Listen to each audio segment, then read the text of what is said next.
Sveiki, čia ponas Obuolys ir šiandien turiu jums neįtikėtiną naujieną. Jeigu sekate pono Obuolį Facebook kanale, tai greičiausiai jau skaitėt, kad OpenAI pristatė Search GPT ir nuo šiol, jūs galite ne tik teikti užklausas, tačiau ChatGPT taip pat gali ieškoti informacijos internete. Tai iš tikrųjų įspūdingas atnaujinimas. Kaip tai veikia, galim pasižiūrėti. Pirmiausia, turiu įspėti, kad šią funkciją gali naudotis tik tai klientai, kurie moka už šias paslaugas. Taigi, jeigu turite GPT-4 ar GPT-4o vidkavimas arba O1 preview, reiškia, turite ir šį naują Search GPT modelį. Tai kaip tai veikia, tai mes tiesiog įsijungiam štai šį mygtuką, įgalinam ChatGPT ieškoti informacijos internete. Ir pirma paieška bus Search GPT, paklausiu, kas toks yra ponas Obuolys. Ir kaip matot, paieška vykdoma labai greitai. Štai čia pasitelkime šaltinį. Ir štai ponas Obuolys yra dirbtinio intelekto entuziastas, tai Šiaulių Lietuvoje, aktyviai dalyjantis žiniomis ir įsitraišiais ryčiais su kitais. Jis valdo YouTube kanalą, kuriuo publikuoja, taip toliau. Ir kaip matom, paėmė informaciją iš YouTube, paėmė informaciją iš Facebook.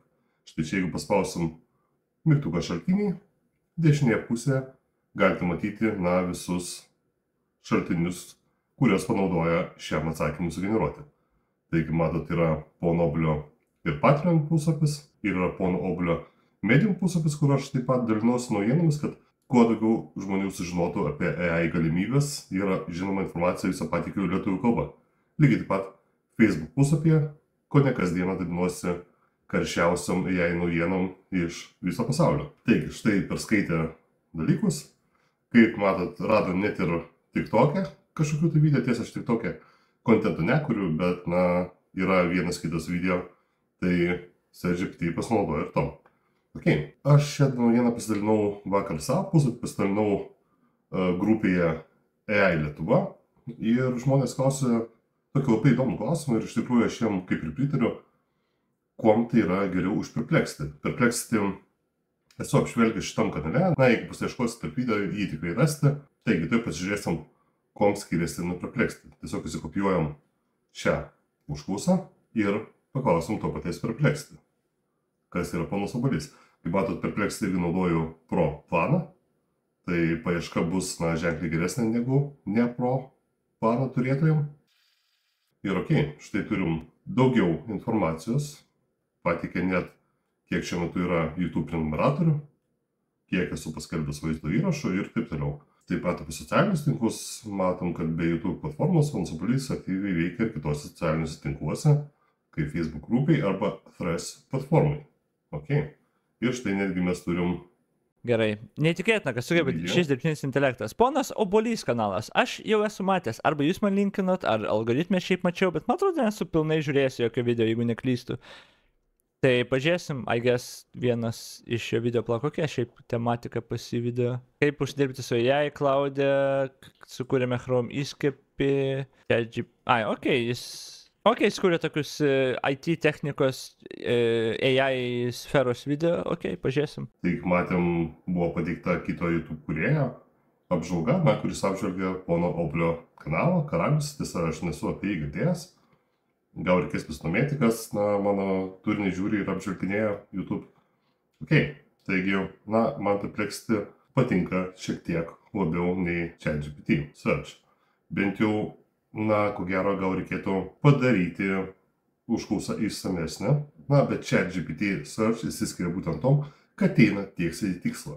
Tai ko mes paklausim?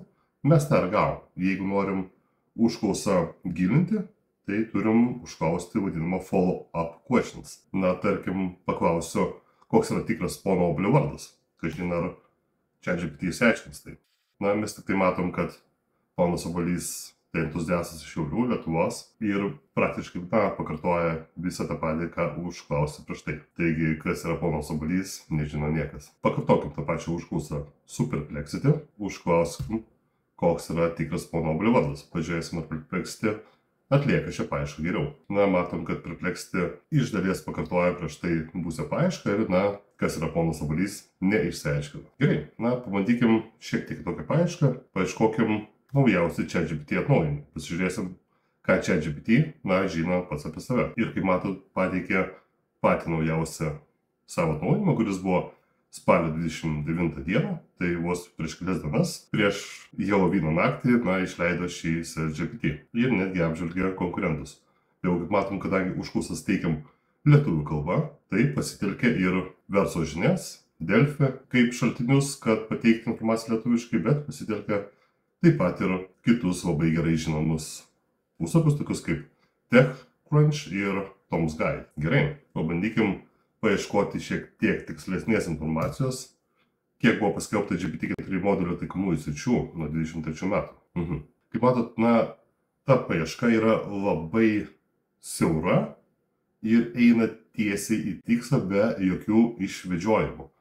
Ir, kaip matot, tiesiog tai medicinos švietimas, organinės įrangos inžinierija, dirbtinio intelekto tyrimai, tiesiai į tikslą. Pabandykim tą pačią užklausą užduoti Perplexity. Perplexity dažnai padaro šiek tiek didesnį searchą, bet ką galiu pastebėti, kad Perplexity veikia šiek tiek lėčiau. Ir, atsakymas yra iš tikrųjų, daug išsamesnis. Ir man patinka, kad yra štai nuorodos tiek į naujienas, tiek į video ir panašiai. Žinoma, dar labai svarbu paminėti, kad ChatGPT paieška turi šiokių tokių ribojimų.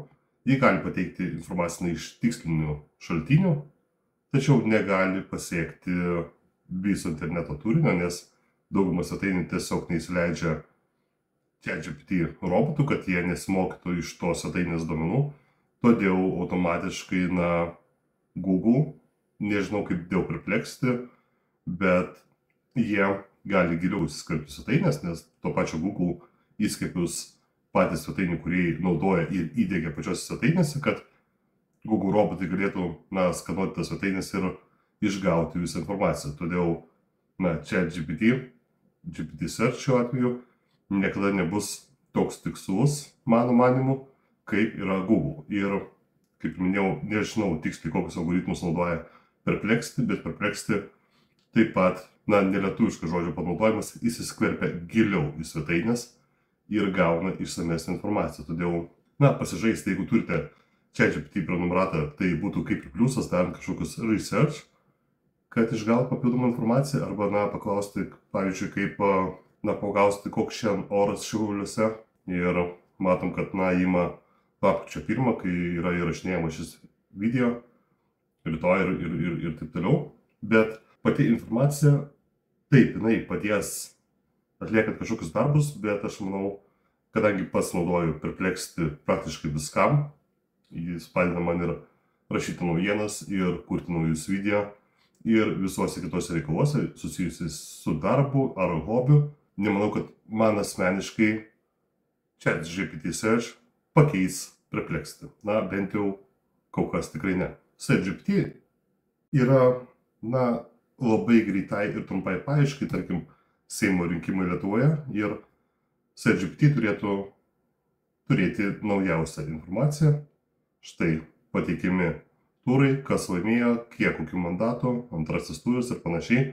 Ši informacija yra tiksli, nes naudoja šaltinius, informacijos neįsigalvoja ir kiek aš jį testavau, haliucinacijų nepastebėjau, kadangi tai yra duomenys ne iš to, kuom ChatGPT buvo apmokytas, bet naudoja realius žinių šaltinius, naujienas ir taip toliau.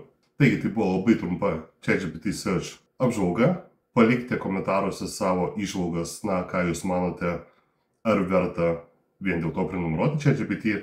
Aš asmeniškai manau, kad neverta, nes yra daug geresnių įrankių, kad ir tas pats Perplexity. Ar tai padės dirbant su ChatGPT, ar tai pridės funkcionalumą, žinoma, nes mums nereikės eiti pirmin atgal darant kažkokius projektus, ypatingai kas susiję su naujienomis. Visumoje tai yra, žinoma, geras įskaipis, nes jis nepadidina ChatGPT prenumeratos kainos, bet visumoje, jis yra gerai, jo nėra, nežinau, ar būtų blogai. Jei video patiko, nepamirškite paspausti nykščius į viršų, prenumeruoti kanalą, jeigu dar to nedarote, ir žinoma pasidalinti su draugais, kuriem galbūt tai gali būti aktualu. Šiandien video buvo tiek. Pasimatysim kitame video. Ate.